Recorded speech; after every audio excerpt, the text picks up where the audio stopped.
La reforma del 2013 no fue en las nubes, ocurrió bajo un sistema de corrupción. Primero, violando flagrantemente el proceso legislativo aquí en la Cámara de Diputados y segundo, comprando votos. ¿Y quién fue el favorecido con esto? Iberdrola, mayoritariamente Iberdrola. Aquí hay un personaje de la derecha que se dedica a insultar a los que no están presentes. Ya lo hizo con López-Gatell, ahora lo hace con Manuel Bartlett. Pero ni siquiera lee. Dice que la soberanía nacional radica en el Estado. No ha leído el artículo 39 constitucional. Radica la soberanía nacional en el pueblo de México. Ahora al diputado Gabriel Cuadri para formular su pregunta. Adelante, diputado.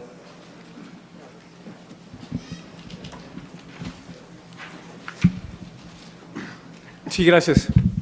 Yo creo que de entrada es preciso subrayar que el Estado nunca ha perdido el control del sistema eléctrico, nunca. Toda la red de transmisión, de distribución y todos los equipamientos conexos son monopolios naturales y deben de estar en manos del Estado y siempre han estado en manos del Estado. La planeación, la política energética están en manos de la Secretaría de Energía. Toda la regulación de precios, de tarifas, de interconexión, de subastas y de muchas otras cosas más, la tiene la Comisión Reguladora de Energía. Y la propia CFE tiene en sus manos toda la red de transmisión y de distribución, así como también opera como suministrador. Y además, la CFE pues, es un generador en un mercado competitivo. Entonces, planeación, control, política, regulación y operación, se me estaba yendo el SENACE. El SENACE tiene bajo su responsabilidad el control de todo el sistema eléctrico, y no solamente de eso, sino también del mercado eléctrico. Entonces, la CRE, el SENACE, CENER y la CFE. Todos son organismos del Estado, el SENACE es un organismo autónomo del Estado, la CRE también es un organismo autónomo del Estado, la CENER es una secretaría de Estado, la CFE es una empresa productiva del Estado y el SENACE, como lo dije, es también un organismo autónomo del Estado. Entonces, el Estado tiene todas las palancas, todos los instrumentos, todos los mecanismos para poder regular, controlar y operar el sistema eléctrico mexicano y el mercado también que se ha creado con ello. Ahora, ¿por qué CFE? Una gran pregunta, ¿por qué CFE no ha emprendido nuevos proyectos en estos años? No hay un solo proyecto que se haya licitado por parte de CFE. ¿Con qué capacidad de ejecución piensan satisfacer las necesidades crecientes de energía del país? Ahora, todo lo que he escuchado de parte sobre todo de los funcionarios de la Comisión Federal de Electricidad, son una serie de problemas, algunos de ellos atendibles, pero todos tienen que ver con regulación, todos tienen que ver con formas y reglas de operación y todos tienen que ver con contratos. Resolverlos implica cambios administrativos en la CRE, o cambios de operativos en la CRE, en el SENACE, cambios tal vez en la CENER y cambios también en la Comisión Federal de Electricidad. Si es que existen realmente esos problemas, eso no requiere ninguna reforma constitucional, absolutamente ninguna reforma constitucional. Otro tema importante, bueno, se hablaba de la saturación de nodos. Bueno, están saturados ciertos nodos de energías limpias porque es donde fisiográficamente existen condiciones para generar energías limpias, como el istmo de Tehuantepec, por ejemplo. Resolver este problema de saturación de nodos se hace a través de ampliar la red de transmisión.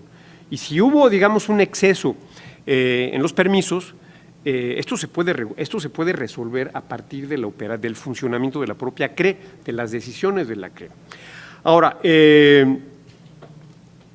una red, un sistema eléctrico puede funcionar mayoritariamente con energía limpia, y eso está demostrado en Alemania, en Dinamarca, en España, en el Reino Unido, donde ha llegado momentos de funcionan al 100% con energías limpias. Alemania tiene un grado de penetración de energías limpias de casi el 60% y sin embargo tiene el índice de confiabilidad del sistema eléctrico más alto del mundo. Alemania ha ido aumentando su generación de energía limpia y reduciendo su generación con fuentes fósiles, y este índice de confiabilidad ha ido mejorando a lo largo del tiempo.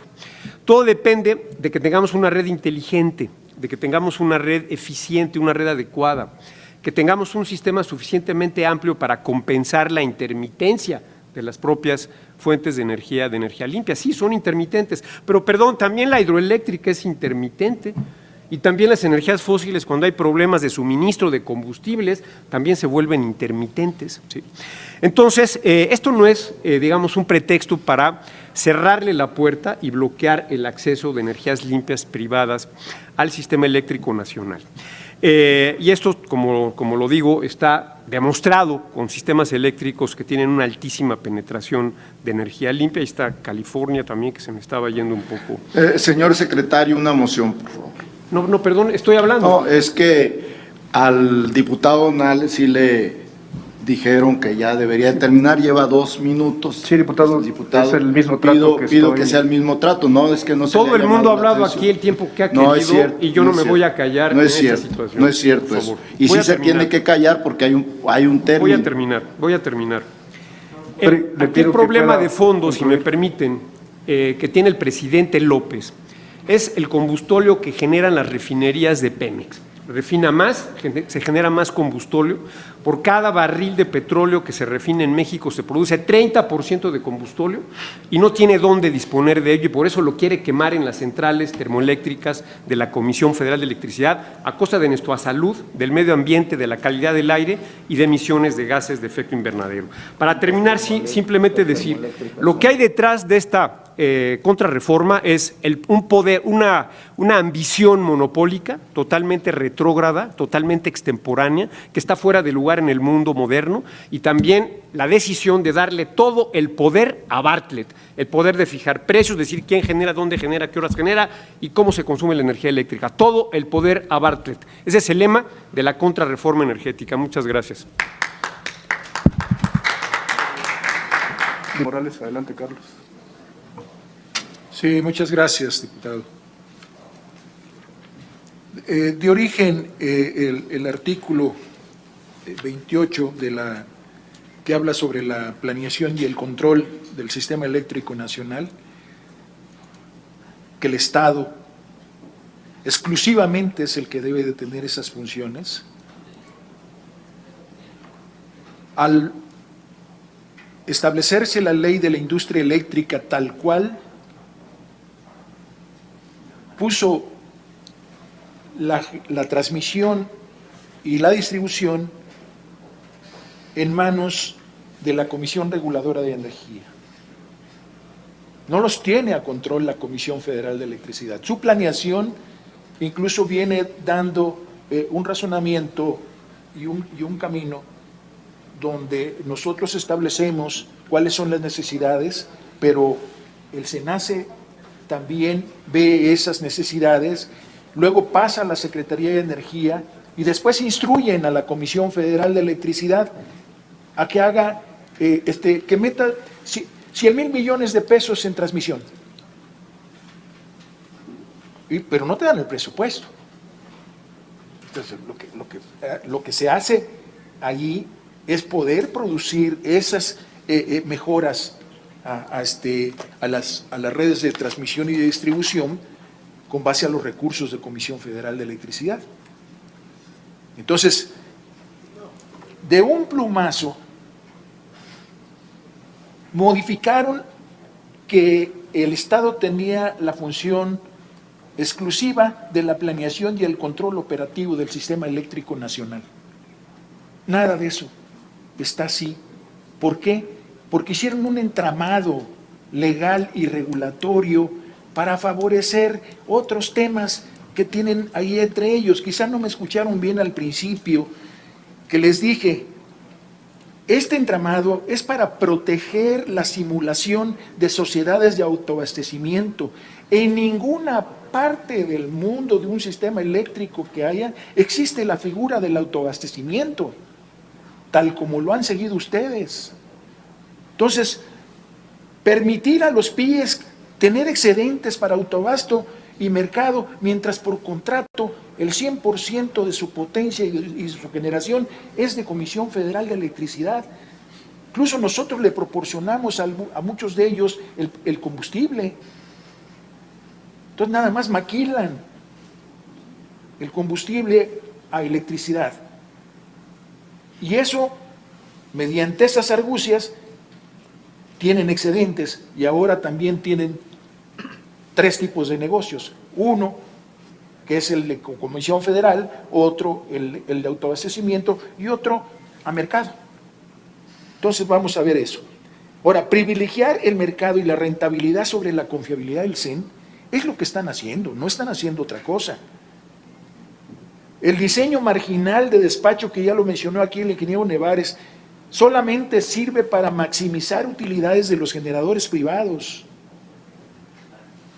Favorecer la creación de monopolios privados de generación también, porque están los fondos de inversión de todos estos, como Iberdrola, como Genova y como Savi, todos ellos están de acuerdo a los fondos de inversión internacionales y con eso tienen aquí el monopolio privado, solamente de Iberdrola hablemos, del 16% de la generación que se genera en el país. Entonces, ¿dónde están los monopolios realmente? ¿Y con qué intención se hacen ese tipo de condiciones? Entonces, pretensión de disminuir a CFE y al Servicio Público de Electricidad. Pretendían con esto. Nos tratamos de defender, pero no se ha podido. Y por último, me va a dar pena decirlo, pero el único sistema de competencia que se ha establecido es a ver quién de los privados obtiene mayores utilidades. Eso es todo. Guillermo, ¿quiere hacer uso de la voz? Adelante. Gracias, nada más para complementar. Se manifiesta ahí que el Estado nunca ha perdido el control del sistema eléctrico nacional. Pues bueno, hasta el término de la administración anterior no lo perdió, pero lo alineó para favorecer al mercado ese que inventaron y desaparecer a la CFE. En la gráfica que yo mostré en la mañana, viene cómo estábamos con el 100% de la generación, se incluyó productores independientes, que es incorporación de generación al final para comprarle y para venderle la misma CFE. Luego se envilece ahí con el tema de los autoabastos, ya lo explicó bien el ingeniero Morales, y el tema completo de la desaparición en la etapa de la inclusión de los intermitentes, desaparecieron la obligación del generador para, ya lo dije en la mañana, para aportar la parte proporcional que le corresponda de las líneas de transmisión para evacuar la generación que producen. Eso lo desaparecieron. Entonces ahí sí es cierto que hay algunos países del mundo donde la capacidad de alojamiento de la red es mayor porque incluye todo un proceso completo que logra formar una estrategia de red inteligente, que comentan bien en el sentido de establecer mezclas de generaciones, eólica, fotovoltaica, hidroeléctrica, que no es un tanto intermitente, es utilizado cuando hay agua. En nuestro país afortunadamente hay agua en esa región en donde estamos en la mayor parte del año, y se usa no solo para proveer electricidad para el respaldo, sino además para servir como regulador del sistema eléctrico nacional. Con esos 14, 16 megawatts que ya entraron en la etapa de lo que estamos comentando, de la apertura para que no construyeran líneas de transmisión, se saturaron, por ejemplo, troncales importantes de Ixtepec, Potencia, a la Ciudad de México, donde las líneas de transmisión que construyó distribución, una parte nada más en la primera etapa de los eólicos aportaron para la segunda línea, y de ahí en más traen una generación al orden de los 3.300 megawatts por las líneas de transmisión mismas que vienen del Grijalba y que son o fueron construidas por la CFE. Entonces ahí es exactamente ese es el sentido, ¿no? ¿Cómo hacer para que de verdad exista con esta contrarreforma que le llaman los que están en contra, para dejar, insisto, piso parejo, para que se puedan establecer las condiciones de la responsabilidad social, para que de verdad exista una competencia, pero no una competencia como lo señaló Inge Morales, nada más para ver cuál privado obtiene más ganancias del uso y del abuso de la red, tanto de transmisión como de distribución. Entonces es muy importante que se pueda poner en este contexto para que realmente la solución que tengan a bien los señores diputados en sus comisiones y en el Pleno y con todo el trabajo legislativo, podamos realmente fortalecer el sistema eléctrico nacional. Es un sistema eléctrico muy característico en el mundo, que requiere de oportunidades diferentes, de un mercado para favorecer a otro tipo de insumos, y insisto, véanlo en el mundo, véanlo en Francia, véanlo en Italia, véanlo en España. Hoy están los sistemas eléctricos que comento pues en riesgo de quiebra, porque no tienen la posibilidad de seguir construyendo lo que requiere el país. Y decía yo hace ratito, el país, la demanda se incrementa en el orden del 3,5–4%, vamos a ponerlo así en promedio. Y la propia ley del Servicio Público de Energía Eléctrica anterior, me estoy regresando muchos más años, que no modificó lo del manual de aportaciones, sigue señalando con precisión que todos los solicitantes que se quieran conectar a la red de distribución menores a 200 kVA van exentos de aportación por el costo de la transformación. Y eso debe salir de la tarifa. Entonces ahí, nada más como comentario muy importante, sí queremos realmente que el Estado tenga el control del sistema eléctrico nacional, y estamos conscientes que el control del sistema eléctrico nacional es importante para que a partir de la planeación diseñemos un sistema eléctrico nacional robusto, contundentemente robusto, que sea capaz de alojar las generaciones de las diferentes tecnologías, pero que no sea saturada ni que sea para favorecer a unos cuantos. Muchas gracias. Gracias. A continuación, ya para cerrar este diálogo, tiene el uso de la voz el diputado Leonel Godoy. Adelante, diputado, para formular su pregunta. Muchas gracias. Agradezco a la Junta de Coordinación Política este debate amplio, plural que se está dando. Y en ese marco yo quisiera hacer algunos comentarios y al final una pregunta.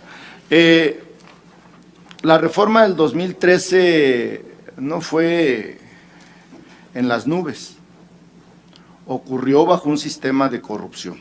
Primero, violando flagrantemente el proceso legislativo aquí en la Cámara de Diputados, y segundo, comprando votos. ¿Y quién fue el favorecido con esto? Iberdrola, mayoritariamente Iberdrola. Y también quiero decir algunas cosas. La democracia, la ley suprema de la democracia, por alguien que aquí lo dijo, es el voto. Los pesos y los contrapesos los dan los votos, no los órganos autónomos. Entonces hay que tomarlo en cuenta. En el 2013 se hizo esa reforma con 11 millones de votos que tuvo el partido mayoritario. La que queremos hacer, porque alguien lo dijo aquí también, es ahora con 16 millones de votos. No se diga los 30 que tuvimos contra los 19 que se tuvo en el 12. Eso es muy importante. Segundo, aquí hay un personaje que se dedica, de la derecha, que se dedica a insultar a los que no están presentes. Ya lo hizo con López-Gatell, ahora lo hace con Manuel Bartlett. Pero ni siquiera lee. Dice que la soberanía nacional radica en el Estado. No ha leído el artículo 39 constitucional. Radica la soberanía nacional en el pueblo de México. Y por lo tanto, la seguridad nacional sigue radicando en el pueblo de México, que de acuerdo al artículo 21 constitucional, se rige por el voto. Entonces, la seguridad energética está subordinada a la seguridad nacional, y la seguridad nacional la da la soberanía nacional, que no es el Estado, y menos es Dios, como dijo alguien aquí. Entonces, hay que tomar en cuenta eso, pero quiero, para concluir, decir lo que el 28 constitucional estableció. Da risa que le deja, ahí sí, al Estado mexicano las áreas estratégicas de correos, telégrafos y radiotelegrafía. Áreas que no tienen ninguna utilidad. Y se le quita en este artículo la capacidad al Estado mexicano de generar la energía eléctrica. Ese es el motivo de esta propuesta de reforma. Y claro que se tienen que oír todas las voces y claro que se tienen que hacer propuestas y se tienen que aceptar propuestas que ayuden a darle esa disponibilidad y esa confiabilidad al sistema eléctrico mexicano. Eso es lo que vamos a hacer, pero guardando la rectoría del Estado mexicano, que no es monopólico. ¿Por qué no dicen que hay monopolio en correos? Pues porque ya no hay. ¿Por qué dicen que ya no hay monopolio en telégrafos? Pues porque no hay. Y eso sí aceptaron en la reforma del 13, que quedara como monopolio. Eso sí es bonito. Muchas gracias. Perdón, la pregunta sería para el ingeniero Morales. Se refiere, hay que regresa al pasado esta propuesta de reforma, que es lo que nos dicen constantemente los opositores, es apostar por llegar a un futuro con energías limpias, que es la famosa transición energética. Serían las dos preguntas que le haría al ingeniero Morales. Muy bien, diputado Godoy. Don Carlos Morales tiene el uso de la voz para dar respuesta, por favor. Señor diputado, la reforma que se está proponiendo en materia eléctrica ahora no es y no significa ningún regreso al pasado. Lo que queremos es estructurar un sistema eléctrico nacional que, como les decía, todo se va a transformar en electricidad para poderlo manejar en sus casas, en los coches eléctricos, con los techos solares, con toda la condición de llevar la luz a las comunidades, con todo el tema ambiental y social que debe de tener una reforma de esta naturaleza. Sí estamos, como ya lo había dicho anteriormente, en que la reforma energética del 2013 se agotó. Tenemos que voltear hacia esta reforma para que podamos, como todos los mexicanos, darle una vialidad al sistema eléctrico nacional para no caer en las condiciones de otros países. Han puesto como ejemplo aquí a Alemania y Dinamarca y España. Pues ellos tienen otra condición del mercado, ya les dije, están interconectados, se soportan unos al otro, se dan apoyos uno al otro. Entonces hay ese tipo de condiciones. Aquí estamos nosotros los mexicanos, que tenemos un 70% de dependencia de gas natural. Entonces, ¿cómo podemos nosotros imaginar que esta reforma es para regresar al pasado, al uso del combustorio? No es cierto. Al uso del carbón, no es cierto. Ya les mostré la proyección de que hemos estado bajando el uso del combustorio y el uso del carbón. Ahora, que las refinerías se están actualizando y hay un centro coquizador en la refinería de Tula para que el combustorio cada vez deje de producirse menos, porque lo que significa una reconversión de estas refinerías es precisamente sacar todo lo necesario en gasolinas o derivados de la gasolina para poder tener y satisfacer el mercado interno. Eso busca todo ese tema, satisfacer el mercado interno, y como se vaya dando, pues vamos a ir reduciendo o aumentando si es necesario, pero así va a ser toda la parte correspondiente a esa energía que ustedes califican como energía sucia. Estamos trabajando para que en el futuro no la tengamos que usar. Así es la reforma, así es la transición energética. Se trata y fundamentalmente de ir reduciendo los hidrocarburos, incluso el hidrocarburo más limpio de ellos, que es el gas natural. Entonces, la propuesta de nosotros es visión al futuro. Y así estamos. Muchas gracias, diputado.